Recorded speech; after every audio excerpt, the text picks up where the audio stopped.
بسم اللہ الرحمن الرحیم۔ السلام علیکم ناظرین، آج کی ویڈیو میں ہم لات اور عزیٰ کے بارے میں بات کریں گے، جن کی مشرکین مکہ عبادت کرتے تھے اور انہیں اپنا معبود سمجھتے تھے۔ ناظرین، لات ایک سفید پتھر منقش تھا جس پر قبہ بنا رکھا تھا، غلاف چڑھائے جاتے تھے، مجاور، محافظ اور جاروب کش مقرر تھے۔ اس کے آس پاس کی جگہ مثل حرم کی حرمت اور بزرگی والی جانتے تھے۔ اہل طیف کا یہ بت قدا تھا۔ قبیلہ ثقیف اس کا پجاری اور اس کا متولی تھا۔ قریش کے سوا باقی اور سب پر یہ لوگ اپنا فخر جتایا کرتے تھے۔ اسے لات اس معنی میں اس لیے کہتے تھے کہ یہ ایک نیک شخص تھا، موسم حج میں حاجیوں کو ستوں گول گول کر پلاتا تھا۔ اس کے انتقال کے بعد لوگوں نے اس کی قبر پر مجاورت شروع کر دی، رفتہ رفتہ اسی کی عبادت کرنے لگے۔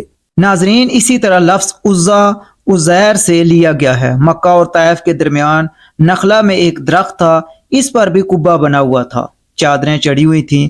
قریش اس کی عظمت کرتے تھے۔ ابو سفیان نے احد والے دن بھی کہا تھا کہ ہمارا عزیٰ ہے اور تمہارا نہیں، جس کے جواب میں رسول اللہ صلی اللہ علیہ وآلہ وسلم نے کلوایا تھا کہ اللہ ہمارا والی ہے اور تمہارا کوئی نہیں۔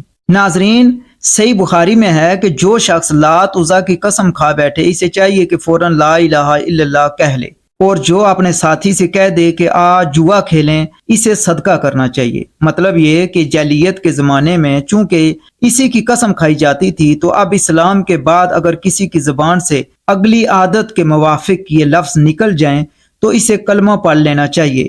ناظرین، حضرت سعد بن وقاص رضی اللہ عنہ ایک مرتبہ اسی طرح لات عزیٰ کی قسم کھا بیٹھے، جس پر لوگوں نے انہیں متنبہ کیا۔ یہ حضور صلی اللہ علیہ وآلہ وسلم کے پاس گئے۔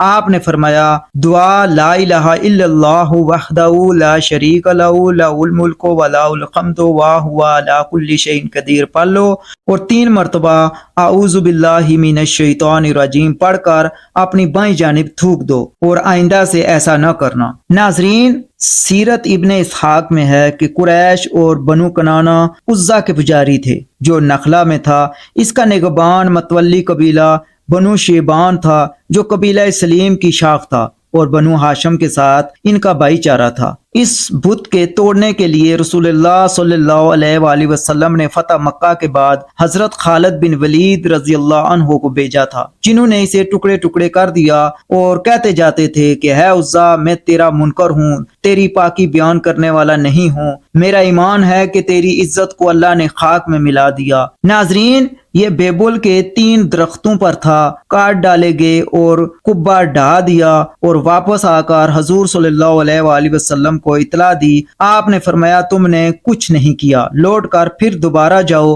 ناظرین، حضرت خالد بن ولید رضی اللہ عنہ کے دوبارہ تشریف لے جانے پر وہاں کے محافظ اور خدام نے بڑے بڑے مکر و فریب کیے اور خوب غل مچا مچا کر یا عزیٰ کے نعرے لگائے۔ حضرت خالد بن ولید رضی اللہ عنہ نے جو دیکھا تو معلوم ہوا کہ ایک ننگی عورت ہے جس کے بال بکھرے ہوئے ہیں اور اپنے سر پر مٹی ڈال رہی ہے۔ آپ نے تلوار کے ایک ہی وار میں اس کا کام تمام کیا اور واپس آ کر حضور صلی اللہ علیہ وآلہ وسلم کو خبر دی۔ آپ نے فرمایا، عزیٰ یہی تھی۔ ناظرین، لات قبیلہ ثقیف کا بت تھا جو طائف میں تھا۔ اس کی تولیت اور مجاورت بنو مطب میں تھی۔ یہاں اس کے ڈانے کے لیے نبی صلی اللہ علیہ وآلہ وسلم نے حضرت مغیرہ بن شعبہ اور حضرت ابو سفیان صخر بن حرب کو بھیجا تھا، جنہوں نے اسے معدوم کر کے اس کی جگہ مسجد بنا دی۔ ناظرین، آج کی ویڈیو میں ہم نے مختصر لات اور عزیٰ کے بارے میں بات کی ہے۔ امید ہے یہ ویڈیو آپ کو پسند آئی ہوگی۔ اگر ویڈیو پسند آئی ہے تو اس کو لائک ضرور کریں اور دوستوں کے ساتھ شیئر کریں اور چینل کو سبسکرائب کریں۔ جزاک اللہ۔